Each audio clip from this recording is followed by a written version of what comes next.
Hello friends. आज फिर से एजुकेटर बूस्टर के इस यूट्यूब चैनल पे मैं अनूप कुमार सिंह आप लोगों का हार्दिक अभिनंदन करता हूं।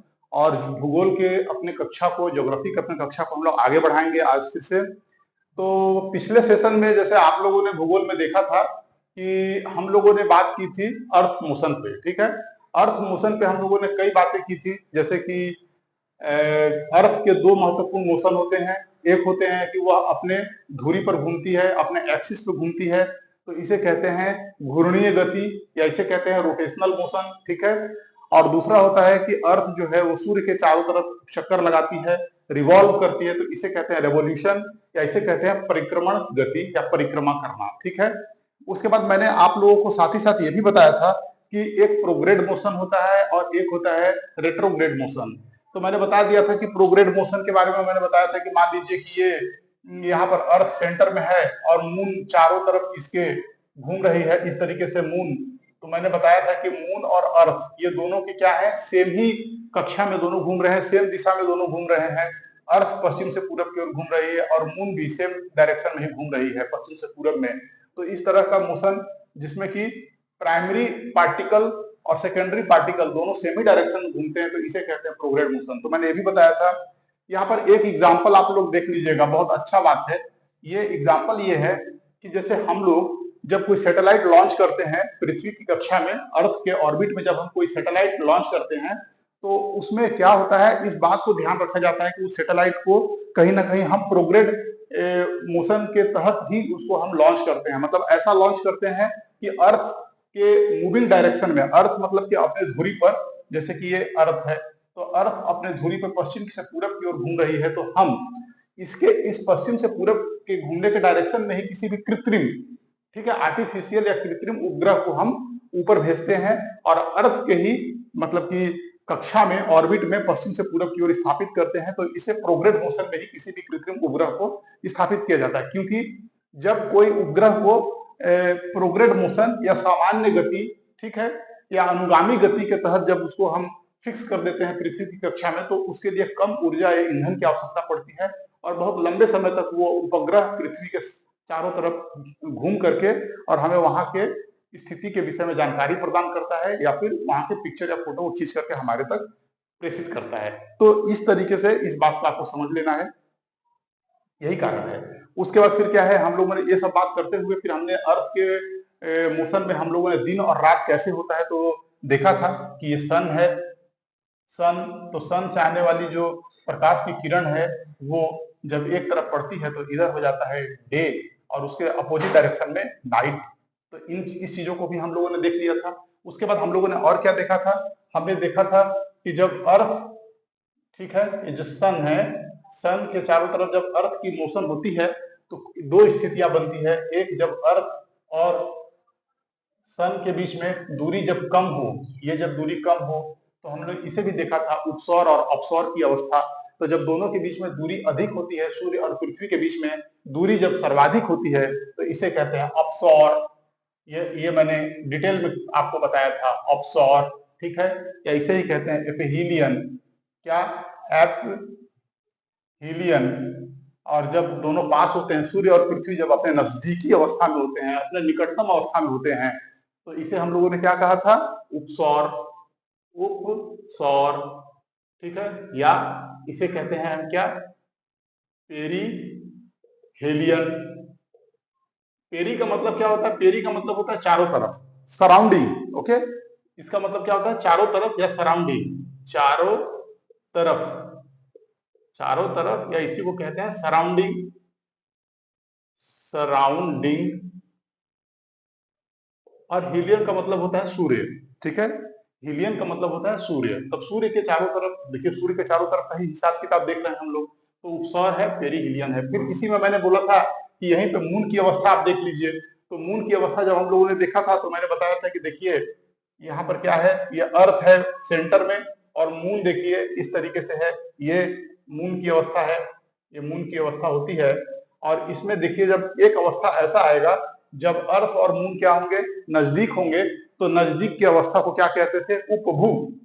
क्या कहते थे, उपभू। उपभू, या इसी को क्या कहते थे हम लोग, उपभू। जब दोनों जब दोनों पास थे, ठीक है, जब दोनों पास थे तो उपभू, इसी को पेरीजी कहते थे, पेरीजी। और जब दोनों दूर थे तो उसको कहते थे अपभू, अपभू, अपभू। जब दोनों जब दोनों दूर थे तो अपभू, तो इसे क्या कहते हैं, अपोजी। आप लोग इंग्लिश के वर्ड को ही याद कीजिएगा तो आप लोगों को कंफ्यूजन नहीं होगा। तो इन सब चीजों को हम लोगों ने देखा था, ठीक है। और आज हम लोग देखने वाले हैं जो सबसे महत्वपूर्ण और सबसे अधिक टेक्निकल टाइप का थोड़ा सेक्शन है, वो है किस तरीके से पृथ्वी सूर्य के चारों ओर चक्कर लगाती है, परिभ्रमण करती है, रेवोल्यूशन करती है, तो क्या फर्क पड़ता है, क्या प्रभाव पड़ता है। आइए इस चीजों को भी हम लोग देखें। छोटी छोटी बातें हैं लेकिन बातें बहुत महत्वपूर्ण है, क्योंकि अगर इन सभी कक्षाओं में आप लोगों का इंटरेस्ट नहीं जगेगा, मैं इतना पिक्चराइजेशन, इतना इमेजिनेशन और इतने अधिक मतलब कि कंसेप्ट पे इसलिए बात कर रहा हूं ताकि भूगोल में आप लोगों का एक इंटरेस्ट जग जाए, ठीक है। और इंटरेस्ट जग जाए, साथ ही साथ आप लोगों का बेस इतना मजबूत हो जाए कि आगे जब मैं और कक्षाएं जब अधिक टेक्निकल और अधिक जब हम लोग कोर ज्योग्राफी में घुसेंगे तो फिर आप लोगों को मजा आएगा और समझने में कोई समस्या नहीं होगी। आइए आज एक बहुत महत्वपूर्ण संकल्पना की ओर हम लोग आगे बढ़ते हैं। तो आप मेरे साथ पिक्चर ड्रॉ कीजिएगा, क्योंकि बिना पिक्चर के इसको विजुअलाइज आप बिल्कुल नहीं कर सकते हैं, और आपके लाख नाक रगड़ने के बाद भी आप इस टॉपिक को क्लियर नहीं कर पाइएगा अगर आप इस तरीके से यहाँ नहीं कर पाए तो देख लीजिए। तो हम लोग यहाँ पर समझते हैं कि देखिए, सबसे पहले तो आप लोगों को दो बात पता होना चाहिए। एक बात ये पता होना चाहिए कि पृथ्वी अपनी धुरी पर घूम रही है पश्चिम से पूरब की ओर, और साथ ही साथ पृथ्वी सूर्य के चारों ओर चक्कर लगा रही है पश्चिम से पूरब की ओर। ये दो बात आप समझ गए। तीसरी बात आपको ये समझनी है कि पृथ्वी अपने अक्ष पे 23.5 डिग्री झुकी हुई है। इस बात को कभी नहीं भूलना है। अब देखिए क्या कमाल होगा। अब यहां देखिए तो जरा, ये है, ये मध्य में,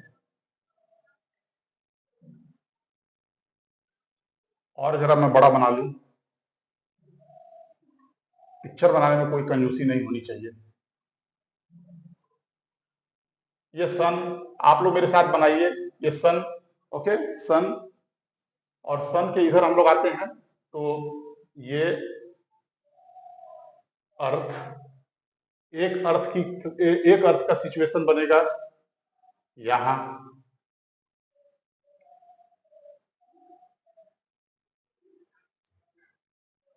एक अर्थ का सिचुएशन हम लोग यहां बनाएंगे। तो एक और एक ये है अर्थ, ठीक है। फिर एक ये अर्थ और एक ये,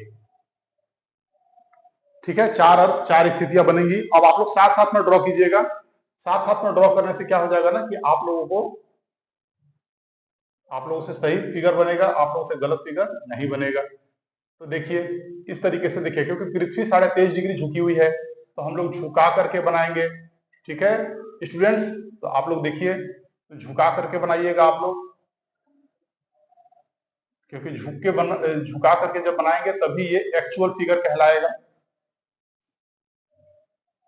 ठीक है। तो आप लोग को एक्चुअल फिगर ड्रॉ करना है। एक्चुअल फिगर ड्रॉ करेंगे जब, तभी आप लोग को समझ में आ पाएगा, अन्यथा दिक्कत होगी, ठीक है। तो ये हुआ। तो आप लोग मेरे फिगर के साथ ही अपने फिगर को भी ड्रॉ कीजिए, और पूरा जो आप लोग का फिगर होगा वो कहीं से भी गलत नहीं होना चाहिए, ठीक है। चलिए नेक्स्ट में देखिए, यहां भी वही करना है। ये कुछ नहीं करना है, बस केवल आपको ड्रॉ करते चले जाना है, ठीक है।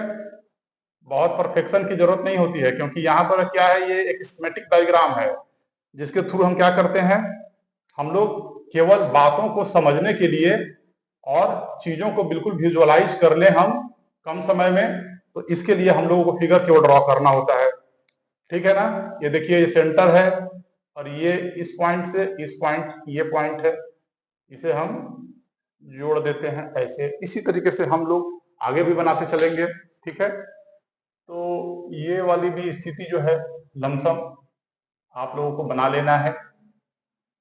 फिगर लमसम ही होता है। जैसे मैं यहाँ पर क्या कर रहा हूं, मैं यहाँ पर एक काम ये करना चाहता हूं कि आप लोगों को ना एकदम बिल्कुल ही चीज अब आप लोगों के ब्रेन में स्कैन हो जाए, ठीक है।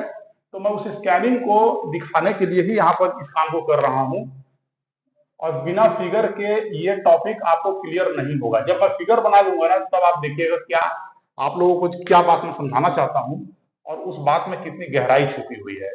आप लोगों ने लाखों बार इस टॉपिक को पढ़ा होगा, लेकिन जो चीज आप लोगों को चाहिए इसे पढ़ते समय, वो चीज आप लोगों ने विजुअलाइज नहीं किया होगा। तो उस विजुअलाइजेशन को हम लोग यहाँ पर थोड़ा सा देखेंगे बहुत ही अच्छे से। तो इसके लिए ही मैं यहाँ पर आप लोगों से बात कर रहा हूं, ठीक है ना। ये और ये 0 डिग्री और फिर 23.5 डिग्री नॉर्थ। एंड हम लोग 23.5 डिग्री को ही इसलिए दर्शाते हैं क्योंकि आपको मैं आगे बताऊंगा 23.5 डिग्री को ही मैं बार बार क्यों लिखता हूं।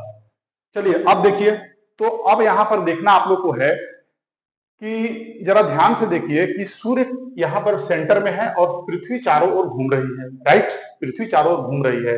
तो आप ये बताइए कि यहाँ पर आप लोगों को देखने में क्या नजर आ रहा है। सूर्य से जो आने वाली प्रकाश है वो 23.5 डिग्री पृथ्वी जब झुकी हुई है अपने इस अक्ष पे, यहाँ सब जगह घूम झुकी हुई है, तो क्या सूर्य का प्रकाश पूरे अर्थ पे एक समान पड़ रहा है? क्या नहीं पड़ रहा है ना। स्थिति इस तरीके की नहीं है ना कि सन यहाँ है और ये पृथ्वी ऐसी है, इस तरीके से पृथ्वी है ये, या फिर पृथ्वी ऐसी है।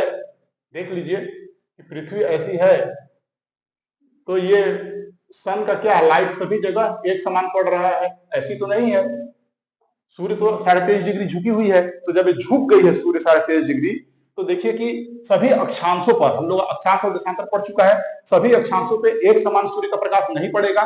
कुछ अक्षांशों पे सूर्य का प्रकाश तिरछा पड़ेगा, ठीक है। जैसे कि हम अगर इस फिगर में देखें तो इस फिगर में क्या है, सूर्य पृथ्वी 23.5 डिग्री झुकी हुई है, ठीक। तो सूर्य का जो प्रकाश है यहाँ पर ये क्या होगा, यहाँ देखिए ये सूर्य का प्रकाश सीधा कहाँ पड़ेगा, देखिए यहाँ पड़ रहा है सूर्य का प्रकाश सीधा, ठीक। माने 23.5 डिग्री साउथ अक्षांश पर, लैटिट्यूड पर, ओके। 23.5 डिग्री या फिर इसको बोलते हैं 23.5 डिग्री साउथ लैटिट्यूड पर, 23.5 डिग्री साउथ लैटिट्यूड पर सन का जो लाइट है वो बिल्कुल ही सीधा पड़ रहा है, बिल्कुल ही सीधा पड़ रहा है। और उसके बाद देखिए लाइट क्या है, तिरछी होती चली जाएगी, ठीक है। तो आप इस बात को देख लिए। अब यहाँ पे आइए, तो इस स्थिति को जरा आप देखिए, तो यहाँ पे आपको क्या दिखाई पड़ेगा। यहाँ जब ये फिगर थोड़ा सा हमारा जो है ना ये छोटा सा हो गया है, इसको जरा सही बनाएं वरना कंफ्यूजन क्रिएट करेगा आपको। इस स्थिति को आप लोग ठीक से देखिए, ठीक है। मैं यहाँ पर इस स्थिति को बनाता हूं, ठीक है। यहां मैं इस स्थिति को बना देता हूं।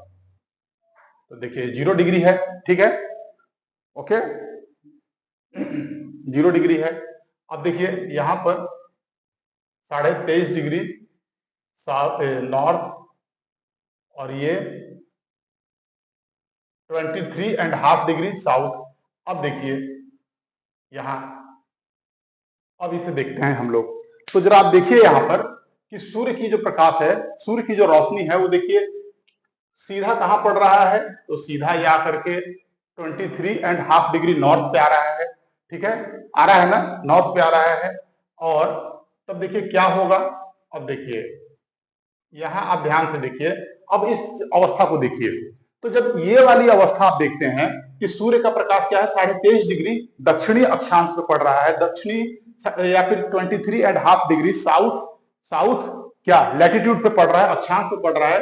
तो क्या होगा कि आप देखिए कि इस अवस्था, ये अवस्था जो है ये 22 दिसंबर के दिन ये अवस्था घटित होता है, ऐसा 22 दिसंबर के दिन। और देखिए 23.5 डिग्री दक्षिणी अक्षांश को या 23.5 डिग्री साउथ लैटिट्यूड को क्या कहते हैं, मकर रेखा। क्या कहते हैं, मकर रेखा, या इसे ही क्या कहते हैं, ट्रॉपिक ऑफ कैप्रिकॉर्न,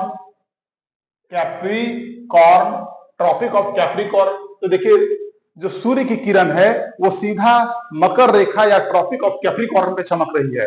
और जरा यहां देखिए, यहां पर देखिए कि सूर्य की किरण क्या है, कर्क रेखा पे चमक रही है, क्योंकि 23.5 डिग्री या 23.5 डिग्री नॉर्थ को हम क्या कहते हैं, इसे कहते हैं कर्क रेखा, कर्क रेखा, ठीक है, या इसे कहते हैं ट्रॉपिक ऑफ कैंसर।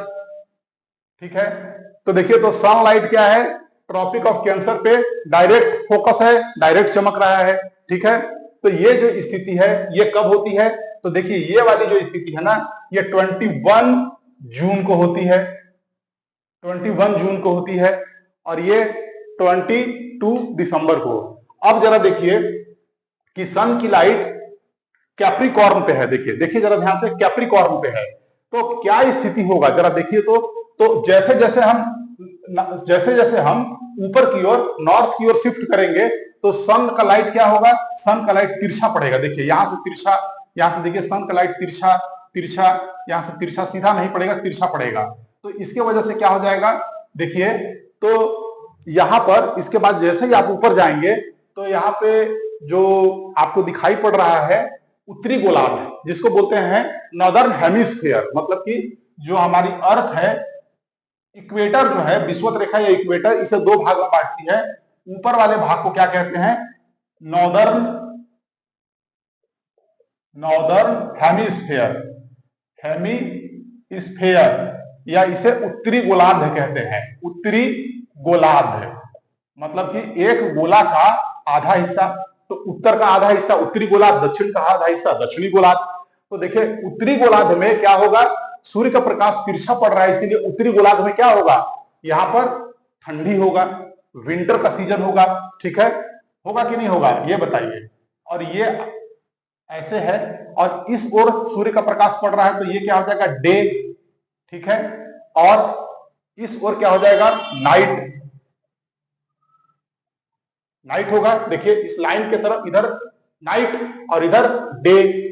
अच्छा अब समझिएगा जरा सबसे महत्वपूर्ण बात, तो अब आपको मैंने बताया कि उत्तरी गोलार्ध में, इस अवस्था में उत्तरी गोलार्ध में क्या होगा, उत्तरी गोलार्ध में हमेशा विंटर होगा, और दक्षिणी गोलार्ध में क्या होगा, हमेशा क्या होगा, समर होगा। तो देखिए ये समर है ना, देखिए तो ये 0 डिग्री से नीचे आया तो हम साउथ में चले गए, और 23.5 डिग्री साउथ पे है, मतलब मकर रेखा पे है, मैंने ट्रॉपिक ऑफ कैप्रिकॉर्न पे है।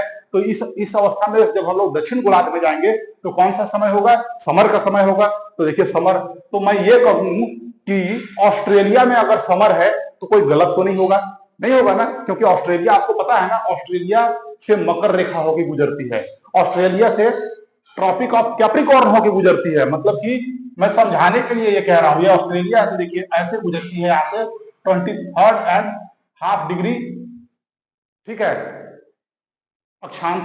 ठीक है, तो ये देखिए 23.5 डिग्री दक्षिणी अक्षांश ऑस्ट्रेलिया से पास करती है। तो ऑस्ट्रेलिया से पास करेगी, तो मैं अगर ये कहूं कि इस अवस्था में 22 दिसंबर के दिन ऑस्ट्रेलिया में क्या होगा, तो ऑस्ट्रेलिया में गर्मी होगा। और मैं कहूंगा कि 22 दिसंबर को भारत में क्या होगा, तो भारत में विंटर होगा। विंटर क्यों होगा, क्योंकि सूर्य की किरण उत्तरी गोलार्ध में तिरछी पड़ती है। और आपको पता होगा कि हमारे देश में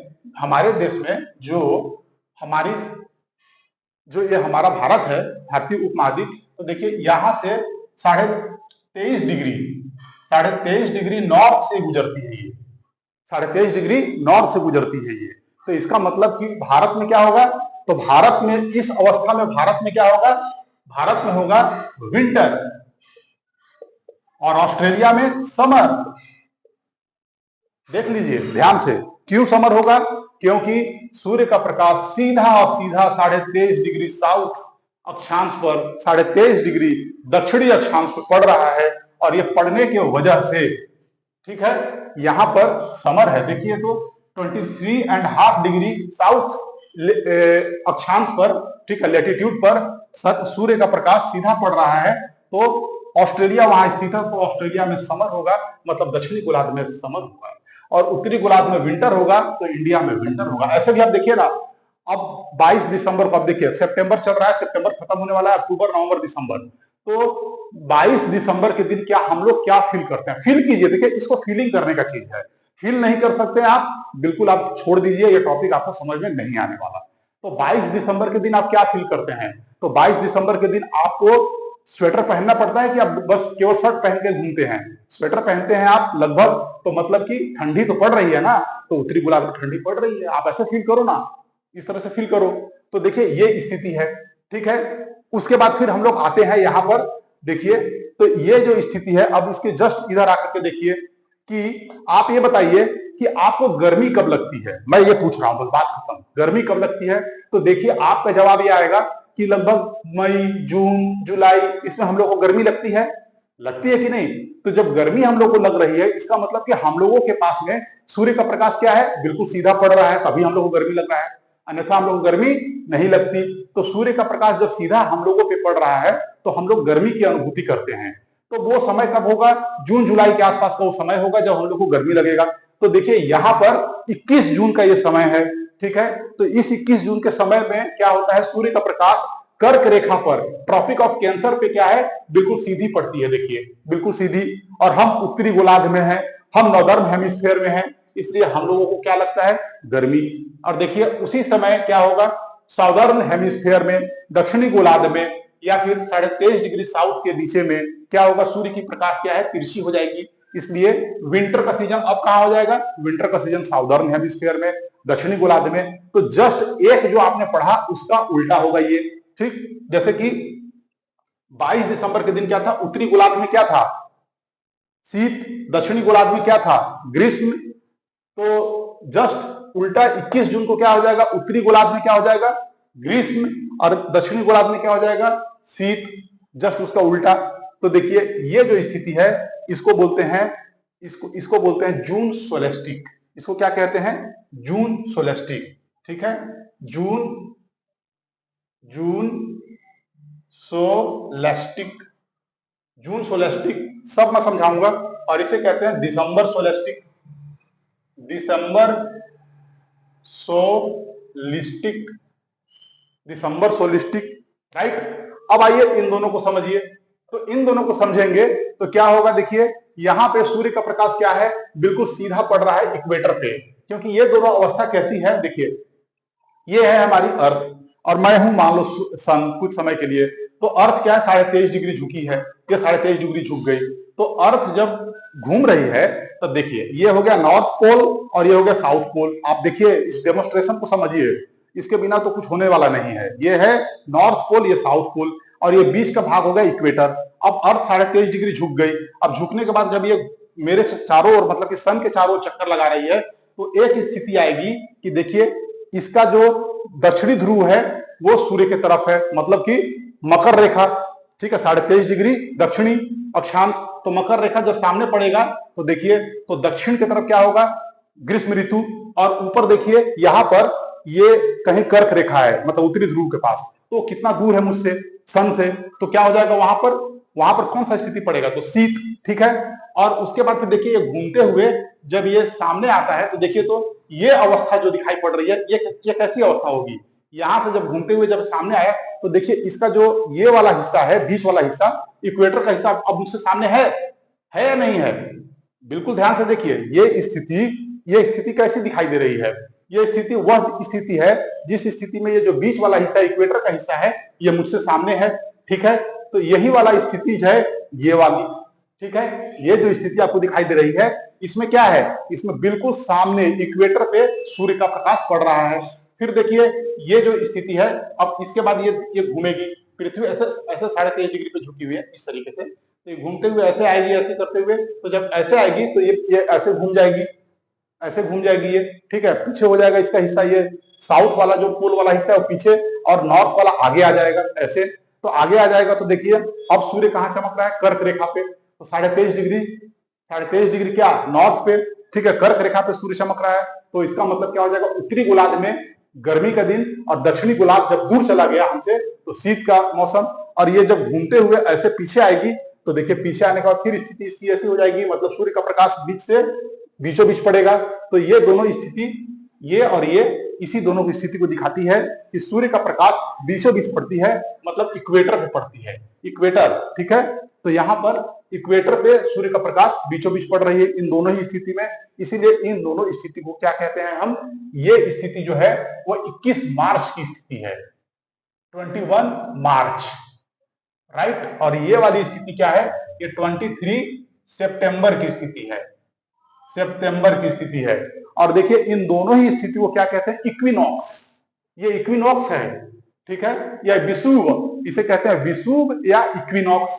क्यों? क्योंकि इक्वेटर पे सूर्य का प्रकाश सीधा पड़ रहा है, तो जब सूर्य का प्रकाश इक्वेटर पे सीधा पड़ेगा तो इसको इक्विनॉक्स कहेंगे या विषुव कहेंगे।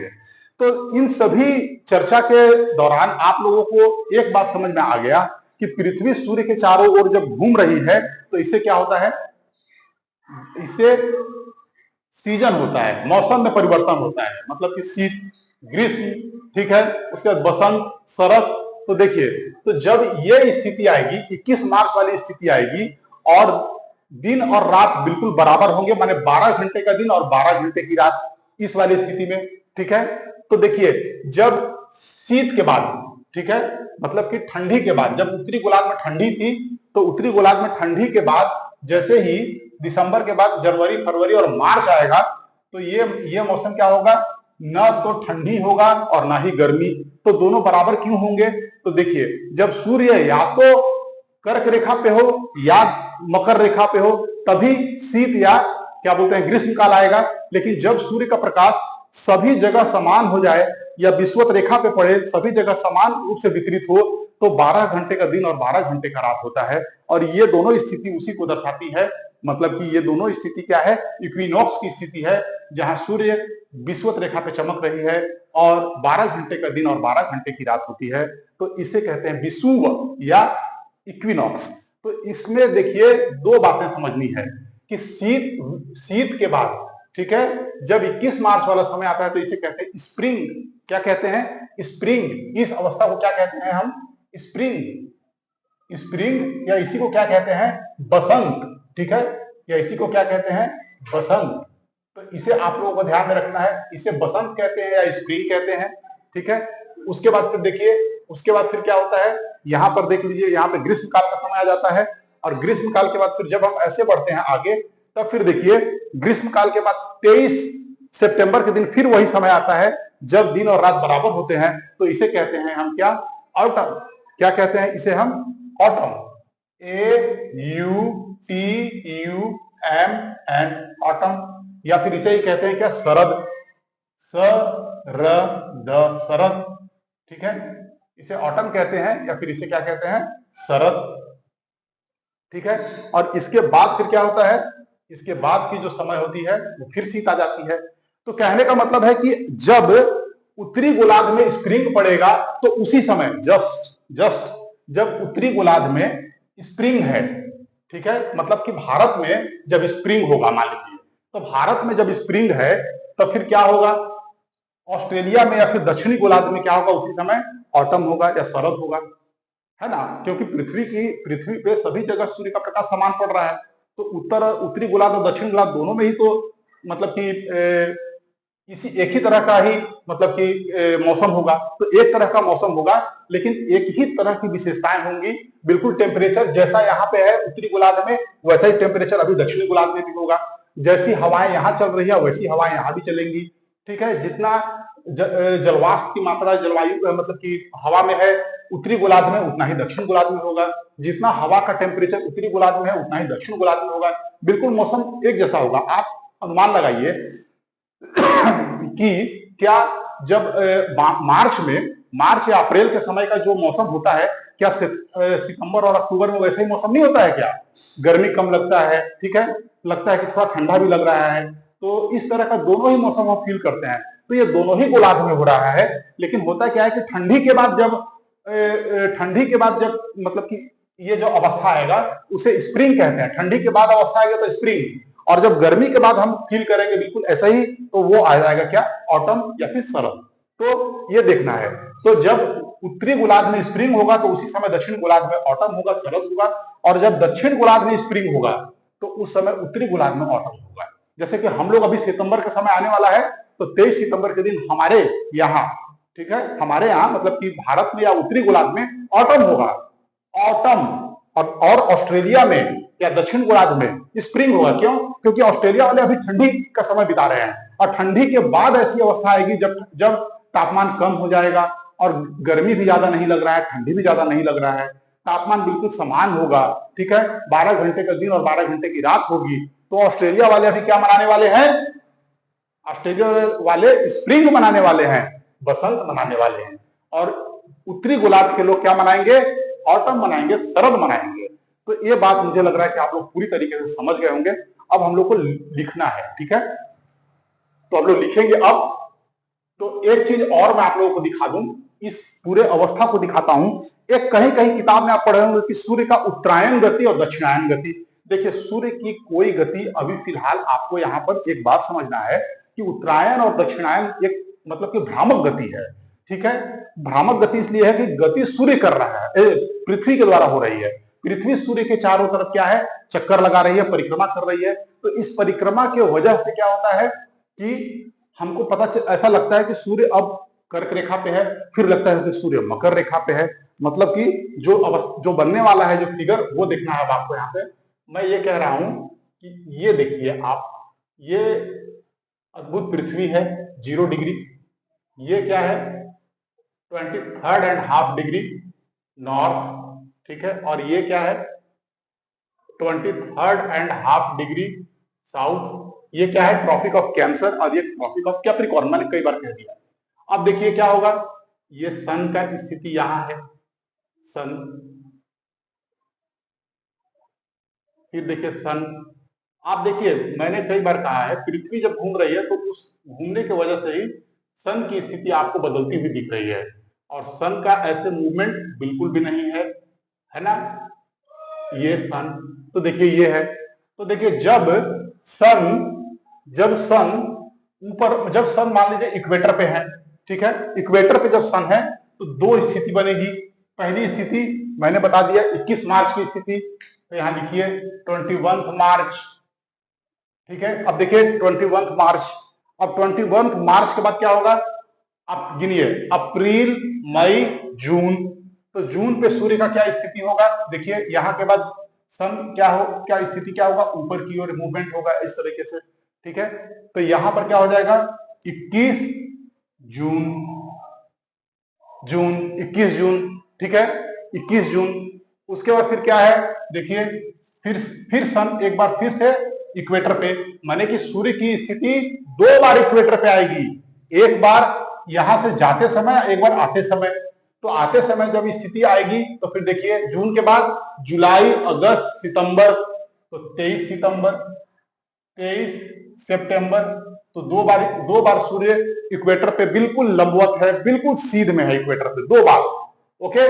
और फिर देखिए सितंबर के बाद अक्टूबर, नवंबर, दिसंबर। तो आइएगा तो यहां पर क्या हो जाएगा 23 दिसंबर। अगर कहीं पे 22 दिसंबर भी लिखा हो तो बिल्कुल नहीं घबराना है, वो भी सही है, ठीक है। तो ये हो गया। तो देखिए इस तरीके से सूर्य का उत्तरायण और दक्षिणायन, ठीक है, northern shifting and southern shifting होता है।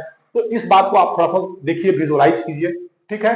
तो जब सूर्य की स्थिति इक्वेटर पे होगी, ठीक है, मार्च को 21 मार्च को, तो इस स्थिति को क्या कहेंगे, इक्विनॉक्स, क्योंकि सूर्य इक्वेटर पे चमक रहे हैं बिल्कुल, और पूरे पृथ्वी पर सूर्य के प्रकाश का डिस्ट्रीब्यूशन समान है। तो 12 घंटे दिन और 12 घंटे रात होगी। और जैसे ही सूर्य का शिफ्टिंग ऊपर कर्क रेखा पे होगा तो इसे क्या कहेंगे, कर्क संक्रांति। क्या कहेंगे, कर्क संक्रांति, या इसे ही समर सोलेस्टिक कहते हैं। क्या कहेंगे, कर्क संक्रांति या समर सोलेस्टिक, इसे कहते हैं कर्क संक्रांति।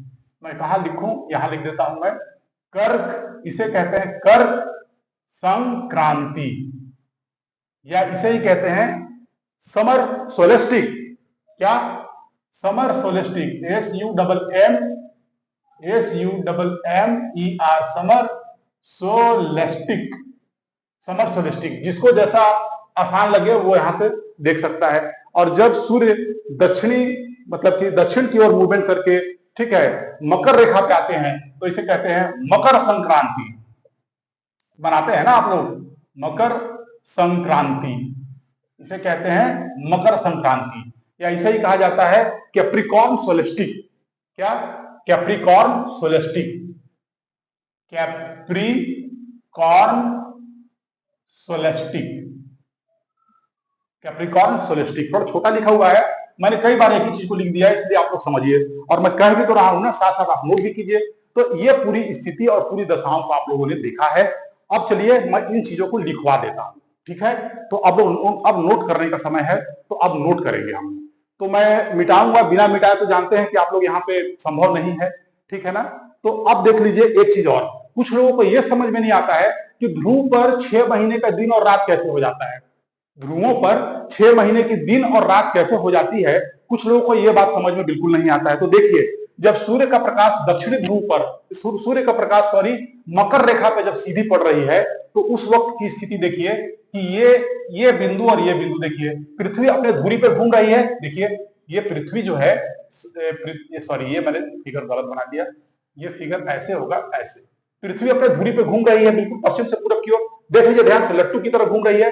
तो घूमने के क्रम में देखिए ये पॉइंट और ये पॉइंट क्या है, इस तरफ है, मतलब इधर नाइट है, एकदम समझना है। इस लाइन के तरफ सूर्य का प्रकाश तो नहीं पड़ रहा है ना सीधा, तो सीधा नहीं पड़ रहा है, तो इसका मतलब क्या है कि इधर नाइट है, इधर डे है। तो जरा देखिए, जिधर नाइट है तो देखिए ये दोनों ही पॉइंट नाइट की ओर ही है, ये पोल है बीच में और दोनों पॉइंट क्या है, नाइट की ओर है।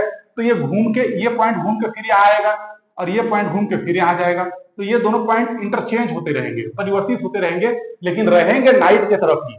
कितना भी परिवर्तन होगा तो ये पॉइंट घूम कर फिर तो यहीं आएगा ना, ठीक है, और ये घूम के फिर यहाँ जाएगा। तो इंटरचेंजिंग होगा, परिवर्तन होगा, लेकिन ये दोनों एक दूसरे के जगह को प्राप्त करेंगे, लेकिन एक साइड होंगे जिधर नाइट की अवस्था है। तो इसीलिए ध्रुव पे ऐसी अवस्था में जब सूर्य का प्रकाश मकर रेखा पर सीधा पड़ता है, तो ध्रुव पर, उत्तरी ध्रुव पर 6 महीने का नाइट होगा। तो यहाँ पे क्या होगा, 24 आवर क्या होता है, यहाँ पर 24 आवर यहाँ पे क्या होगा, रात होगा, 24 आवर रात होगा। और ये कब तक होगा, जब तक कि फिर से सूर्य का प्रकाश ऊपर की ओर आकर के यहां से ना चमकने लग जाए। तो इसीलिए कुल मिलाकर 6 महीने की रात हो जाती है। और दक्षिण में देखिए, दक्षिणी जहां पर देखिए मकर रेखा पर सूर्य का प्रकाश पड़ रहा है, तो वहां पर आकर देखिए, तो वहां क्या होगा कि इस लाइन के इधर डे है, तो देखिए ये पॉइंट और ये पॉइंट, ये दोनों पॉइंट क्या हो जाएगा, ये दोनों पॉइंट एक ही ओर है जिधर दिन है, ठीक है। तो ये चेंज भी होगा, तो अगर ये घूमेगी भी तो ये पॉइंट यहाँ, ये पॉइंट यहाँ, ये पॉइंट यहाँ और ये पॉइंट यहाँ, ये पॉइंट यहाँ, ये पॉइंट यहाँ, माने एक दूसरे के स्थान को एक दूसरा पॉइंट लेता रहेगा, लेकिन पूरा का पूरा जो एरिया है वो किधर पड़ेगा, वो पड़ेगा जिधर दिन है उधर। तो इसका मतलब कि यहाँ पर दिन होगा, तो 6 महीने की दिन होगी और यहाँ 6 महीने की रात। एक बात और, आप लोगों को बहुत लोगों ने पढ़ाया होगा या बताया होगा कि जब सूर्य का प्रकाश मकर रेखा पे पड़ता है, तो उत्तर में, मतलब उत्तरी गोलार्ध में, भारत में क्या होता है, उस वक्त शीतकाल होता है, विंटर होता है। और विंटर में क्या होती है खासियत कि रात की लंबाई बढ़ जाती है और दिन की लंबाई घट जाती है। पढ़ा होगा ना, आज दिखाता हूं, देखिए कैसे होगा कि देखिए, तो जैसे ही आप लोग देखिए, इधर तो दिन है और इधर क्या है, रात है। तो जरा देखिए, दिन और रात को आप समझ गए, दिन रात कैसे लंबाई का प्रभाव पड़ रहा है। सूर्य की प्रकाश क्या है, मकर रेखा पे है, तो देखिए यहां पर देखिए, ये जो 23.5 डिग्री है, यहीं पे है हम, मतलब कि भारत देश, मेरा प्यारा भारत देश। तब देखिए कि दिन की लंबाई देखिए, तो ये पूरा एक रेखा है, देखिए ये दिख रहा है ना 23.5 डिग्री रेखा। और देखिए ये जो बीच से मैंने रेखा खींचा, वो देखिए यहां कट कर रहा है, काट रहा है, तो दिन की लंबाई तो इतनी हो गई ना। देखिए तो बीचों बीच यहां तक होनी चाहिए थी, यहां तक होनी चाहिए थी, तो इतना लंबाई घट गया दिन का। तो दिन का लंबाई कितना बचा, यहां से लेकर के यहां तक ही बचा। तो देखिए दिन की लंबाई घटी कि नहीं, और रात की लंबाई बढ़ गई। तो देखिए यहां से लेकर रात इतना बड़ा हो गया, रात देखिए, रात की लंबाई बढ़ी, यहां से यहां तक अब रात है, लेकिन दिन यहां से यहां तक ही है। तो देखिए दिन की लंबाई दिन की लंबाई यहां पर घट गई और रात की लंबाई बढ़ गई। मतलब विंटर में रात बड़ा दिन छोटा, रात बड़ा दिन छोटा, और दिन छोटा रात बड़ा, देख लीजिए हो गया ना। और ध्रुव की ओर जाएंगे तो बिल्कुल नापता हो गया, ठीक है ना। तो और देखिए, दक्षिण गोलार्ध में हम लोगों ने क्या पढ़ा था कि जब ग्रीष्म काल आती है, तो ग्रीष्म काल में क्या होता है, दक्षिणी गोलार्ध में दिन की लंबाई बढ़ जाती है और रात की लंबाई घट जाती है। तो देखिए, तो रात घट गई। अभी इस मैप में देख लीजिए आप, यहाँ पर देखिए रात क्या हो गई, ये देखिए रात इतना ही छोटा बच गया, बस इतना छोटा रात बच गया, और दिन देखिए इतना बड़ा हो गया, दिन की लंबाई इतनी बड़ी हो गई। यहां से देखने पे देखिए ना, दिन ये 1 पॉइंट 2 पॉइंट, देखिए दिन इतना लंबा हो गया और रात कितना छोटा हो गया, इतना छोटा हो गया। तो देखिए इस तरीके से है। तो आप दिन की लंबाई घट गई, रात की लंबाई बढ़ गई, तो इन सब चीजों को इस तरीके से देख लिए। अब इसको नोट करना है, ठीक है। तो आइए अब इसे देखते हैं हम लोग। तो इसे मैं मिटाने जा रहा हूं। अब आप लोगों ने नोट भी कर लिया होगा इस चीजों को, ठीक है। तो इस तरीके से ये पूरा समझने वाला पार्ट था हम लोगों का, ठीक, जिसे हम लोगों ने समझा है। तो लिखाने का काम मैं कल करा दूंगा, ये काम हम लोग कर सकते हैं कल भी। आज समझने का काम में कोई दिक्कत हुआ तो कमेंट करिए आप लोग और देखिए, और लिखने का जो काम है ये हम लोग कल आराम से करेंगे और डिटेल में कल हम लोग इस चीज को देखेंगे, ठीक है। तो आज के लिए मैं यही इस वीडियो को रोकूंगा और आप लोगों से मैं ये निवेदन करूंगा कि घर जाकर के आप चीजों को ठीक से विजुअलाइज कीजिए, और मैंने जितना पढ़ाया है बहुत ही क्रिटिकल कंसेप्चुअल पार्ट है, इसको आपको ठीक से देखना है, ठीक है। ओके, थैंक यू, फिर कल मिलेंगे आप लोग।